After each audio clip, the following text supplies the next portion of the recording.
अभी कुछ फैकल्टीज़ जो है फ्लेक्सी क्यूज़ में अपना ऑनलाइन एग्ज़ाम बना रहे हैं, जिनको उनके पास लैपटॉप नहीं है और मोबाइल है, वो मोबाइल में बना रहे हैं। तो उनको कुछ प्रॉब्लम आ रही है, ये उन लोगों के लिए मैं बना रही हूँ जो मोबाइल में एप्लीकेशंस बना रहे हैं, फ्लेक्सी क्यूज़ में ऑनलाइन एग्ज़ाम तैयार कर रहे हैं। और साथ साथ हमें किस टाइम पर अपना ये जो एग्ज़ाम्स है वो अनपब्लिश कर देना है और बंद कर देना है, क्लोज़ कर देना है।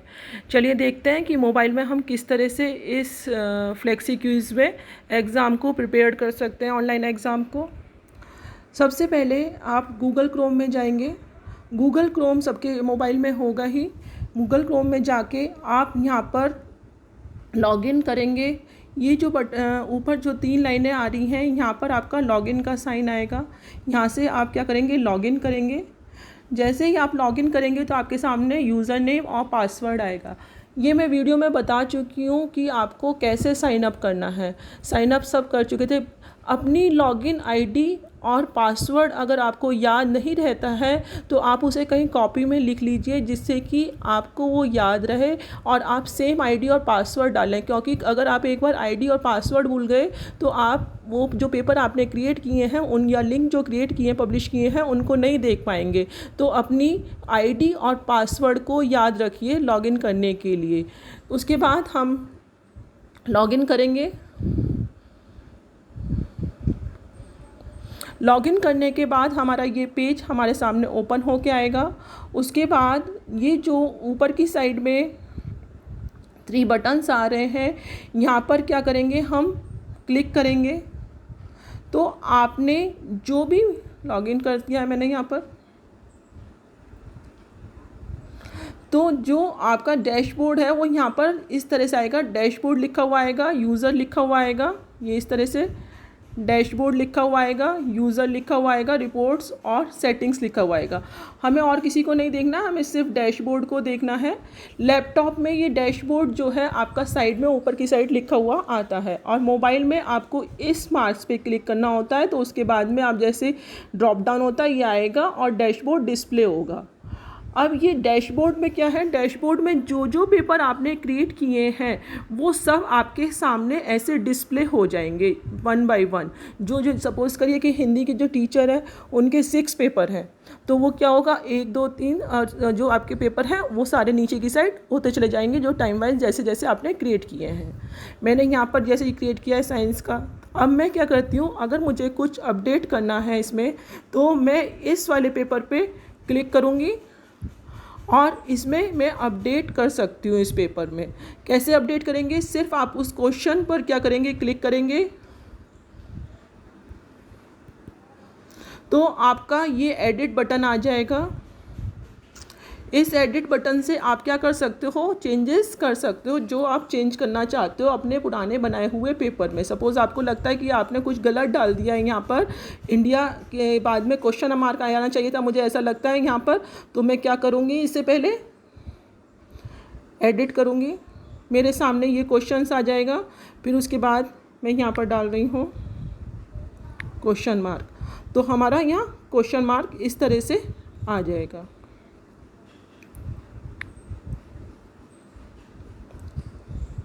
इसको मैं सेव कर दूंगी। जो करेक्ट आंसर है वो मैं कल वीडियो में बता चुकी हूँ। आप बच्चों के लिए ये क्वेश्चन कंपलसरी करना चाहते हो, मतलब बच्चों को ये क्वेश्चन करना ही करना है, तो आप यहाँ पर रिक्वायर्ड फील्ड को भी क्या करोगे, जो है टिक कर दोगे। इस फील्ड को भी क्या करोगे, टिक कर दोगे और सेव कर दोगे। मतलब ये कंपलसरी है, बच्चों को ये क्वेश्चन करना ही करना है। तो रिक्वायर्ड फील्ड पे टिक करिए और जो करेक्ट आंसर है उस पर टिक करिए और सेव कर दीजिए।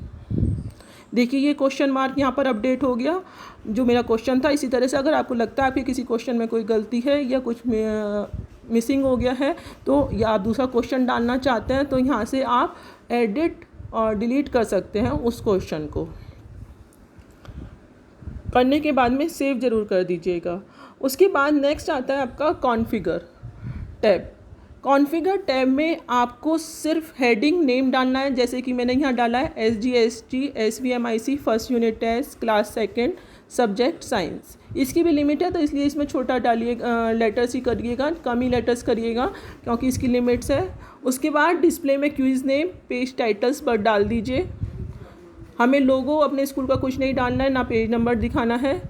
अब जो मेन इम्पॉर्टेंट है यहाँ पर ये टाइम लिमिट आपको सबको ही डालनी है, क्योंकि हमें कितने बताया गया है कि हमें 20 मिनट्स का पेपर रखना है। तो यहाँ पर मैंने 10 डाल रखा है, आप यहाँ पर 20 कर दीजिएगा।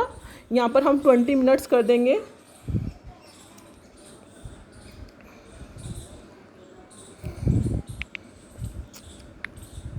ये 20 मिनट्स का पेपर आपका हो जाएगा।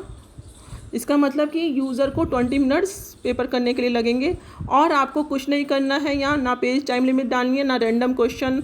ऑटो नंबर क्वेश्चन पर टिक कर दीजिएगा, मतलब कि यहाँ पर हर एक क्वेश्चंस के बाद में ऑटो नंबर क्वेश्चंस इसलिए है कि हर एक क्वेश्चन के बाद में क्या है, यहाँ नंबर्स लिखा हुआ है।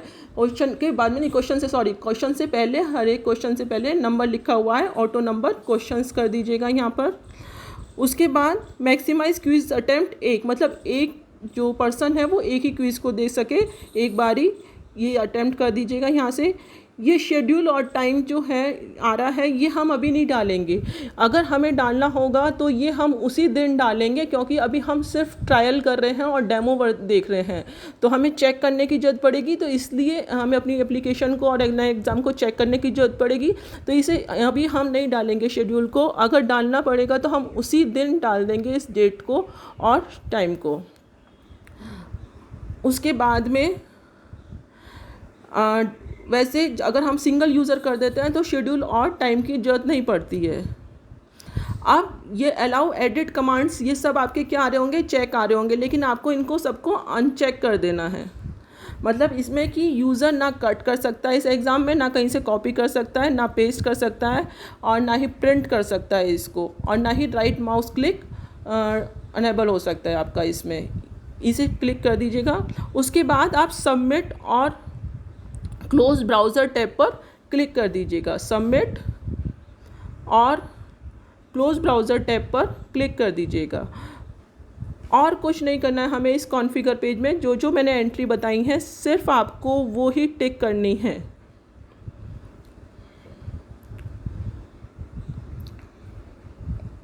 उसके बाद हम जाएंगे पब्लिश पेज पे।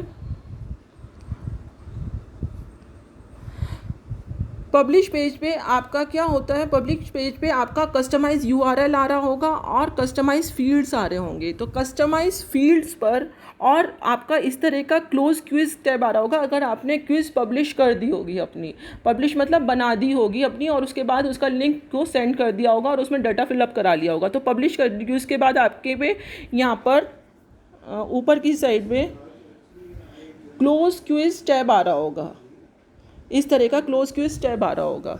उसके बाद आपका यूआरएल आ रहा होगा। ये यूआरएल वो यूआरएल है जो हमें यूज़र को सेंड करना है, मतलब स्टूडेंट्स को सेंड करना है at the time of examination.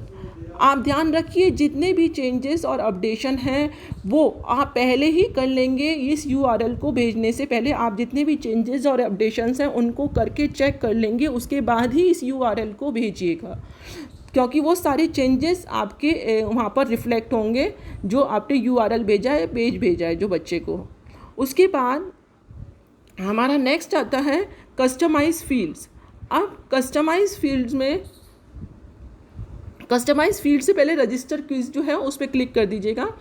Customise field में आप first name, last name, father name देना चाहते हो, या फर्स्ट नेम सिंपल देना चाहते हो तो फर्स्ट नेम ले दीजिए। अगर जो फील्ड नहीं देना चाहते हैं आप, तो आप क्या करें, यहाँ पर क्वेश्चन ये जो रॉन्ग क्रॉस है इसको क्लिक कर दीजिए, तो ये फील्ड हट जाएगा यहाँ से। मैंने यहाँ पर 5 फील्ड ऐड कर रखे हैं, first name, last name, father name, class and section. अब कुछ फैकल्टीज़ को एक प्रॉब्लम आ रही है यहाँ पर, जैसे क्लास है तो वो क्लास को नंबर कर रहे हैं, डाटा इसका जो टाइप है वो नंबर कर रहे हैं, वो तो सही है। जो इसका क्लास का डाटा टाइप टेक्स्ट कर रहे हैं वो गलत है, क्योंकि कुछ बच्चे 3RD डाल सकते हैं, कुछ वर्ड में लिख सकते हैं THIRD, जिससे हमें रिजल्ट एनालिसिस में प्रॉब्लम होगी। तो यहाँ पर बच्चों से डाटा टाइप क्या डलवाना है, हमें नंबर ही डलवाना है, मतलब 3 लिखवाना है। तो उसके लिए आपको यहाँ पर नंबर सेट करना पड़ेगा क्लास का।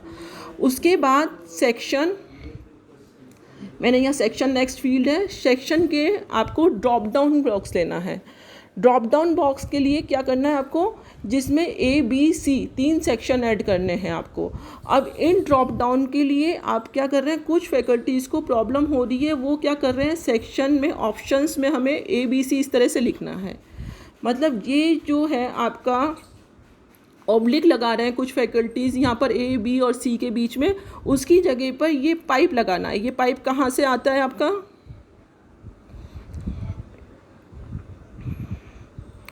ये जब हम चाहते हैं कीबोर्ड पे तो ये क्लिक करेंगे, उसके बाद में जब हम 1 और 2 ऑफ 2 पे जाएंगे तो ये जो आपका आता है सिंगल लाइन पाइप, इसे लगाना है हमें।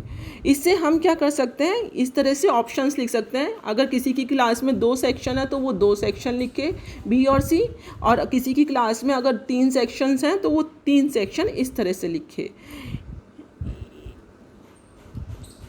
ये आपको नीचे दे भी रखा है, इन्होंने बता भी रखा है यहाँ पर कि enter option separated by a pipe character, मतलब ये जो स्ट्रेट लाइन है इसके थ्रू आप सेपरेट कर सकते हैं 1 2 3 4 दिस टाइप से। अगर ये सारे फील्ड्स हम ऐड कर देंगे। अब ये सारे फील्ड्स रिक्वायर्ड मतलब कंपलसरी ही करने हैं हमें यूज़र को, तो आप यहाँ पर क्लिक कर देंगे रिक्वायर्ड। अब एक यूज़र मतलब एक डिटेल सिर्फ एक ही बार आ सके, मतलब जैसे शिवा है और उसने एग्ज़ाम दिया है और उसका फादर नेम है, तो वो सेम एक ही बार आ चुके, वो दोबारा से उस फॉर्म को सबमिट ना कर सके, तो उसके लिए आपको यहाँ पर यूनिक वैल्यू रखना है। इन सबको यूनिक टिक कर देना है इस तरह से।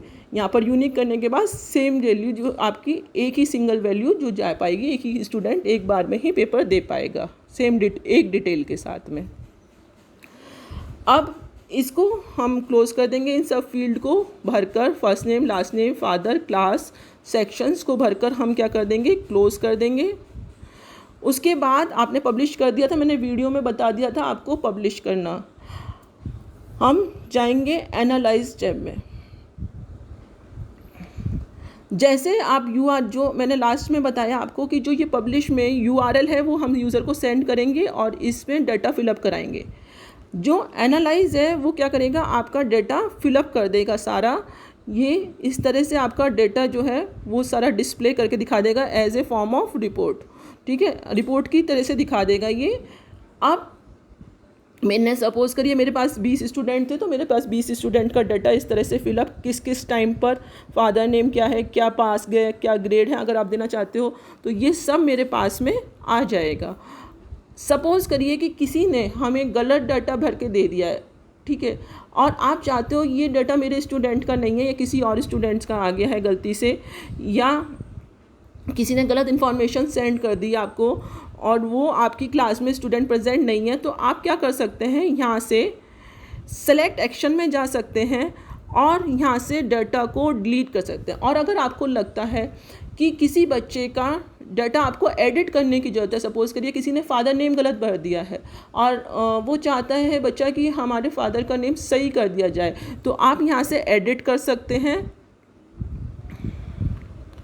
यहाँ से एडिट कर सकते हैं। और अगर आप चाहते हैं इसको डाटा को डिलीट करना, तो आप यहाँ से इस डाटा को डिलीट भी कर सकते हैं। यहाँ पर आप डिलीट का ऑप्शन देख रहे हैं, यहाँ से आप इस डाटा को डिलीट भी कर सकते हैं।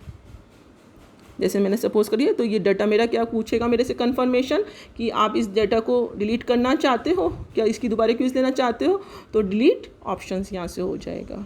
इस तरह से आपका ये डाटा डिलीट हो गया यहाँ से। अब मेन इम्पॉर्टेंट कि हमें ये डेटा एक्सेल में चाहिए, तो हमें क्या करना है, यहाँ पर एक्सपोर्ट बटन आ रहा है,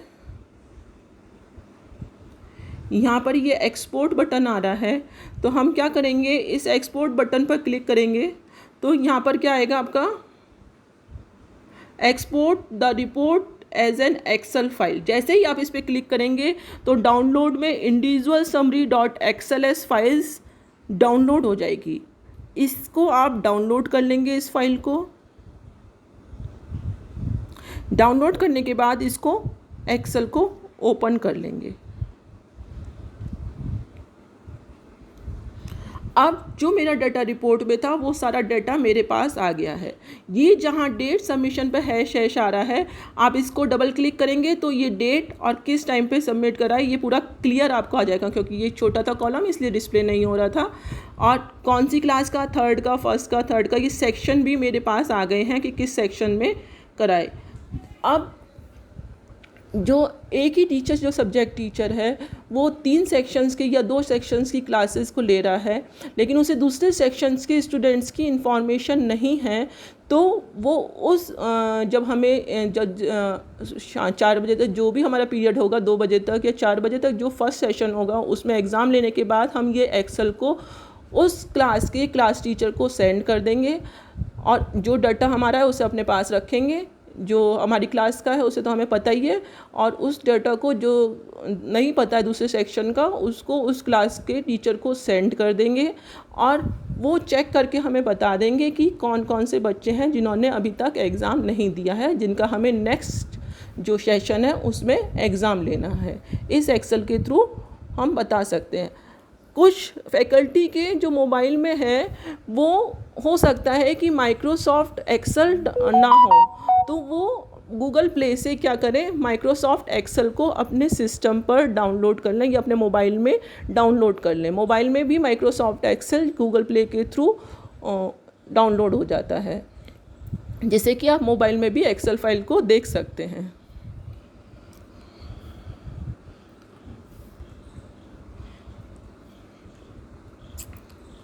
अब जब हम एनालाइज में इस तरह से हमारी रिपोर्ट आ गई, अब जिस टाइम आप मेन इम्पॉर्टेंट जिस टाइम आप पब्लिश करिए आपने क्विज़, अब ये क्लोज क्विज़ का टैब आ रहा है जिसमें आप पब्लिश टाइम में वापस जाएं। पब्लिश टाइम जब आपका 20 मिनट्स, जिस दिन आप एग्ज़ाम ले रहे हैं, जिस दिन उस दिन आपके 20 मिनट, जब आपने लिंक भेजा बच्चों को व्हाट्सएप पे, जब आपका एग्ज़ाम कंप्लीट हो जाए तो उसके बाद आप इस पब्लिश टैब पर जाकर इस जो आपका सिलेक्टेड पेपर है उसके पब्लिश टैब पर जाकर इस क्लोज को, इस बटन को क्लोज़ कर दें। तो ये आपसे पूछेगा your quiz is now close and respondents will no longer be able to access it. तो ओके कर दें इसे। इसका मतलब है ये जो क्लोज़ करा है मैंने, इसका मतलब है कि अब जो यूज़र है वो उस लिंक को ओपन नहीं कर सकता है 20 मिनट्स के बाद में। अब ये डिसेबल्ड हो गया है यहाँ पर। अब आप इस लिंक, अगर जो हमने व्हाट्सएप पे स्टूडेंट्स को लिंक भेजा है अब वो डिसेबल्ड हो चुका है, वो उस लिंक को अब ओपन नहीं कर सकता कोई भी। अगर आप दोबारा से इसे करना चाहते हैं तो रीओपन कर देंगे यहाँ पर, हमें ऐसा नहीं करना है। अब आप क्या करेंगे, ऊपर जाएंगे, अपने 3 क्रॉस बटन्स आ रहे हैं और यहाँ से लॉग आउट कर लेंगे। आप अपनी मेल आईडी का और पासवर्ड का विशेष ध्यान रखिए और सेम मेल आईडी और पासवर्ड से ही आप उसको लॉगिन करिए फ्लेक्सी क्विज़ को। और कल की वीडियो में मैं सारा बता चुकी हूँ कि मोबाइल कैसे पब्लिश करते हैं, उसे एक बार चेक कर लीजिए।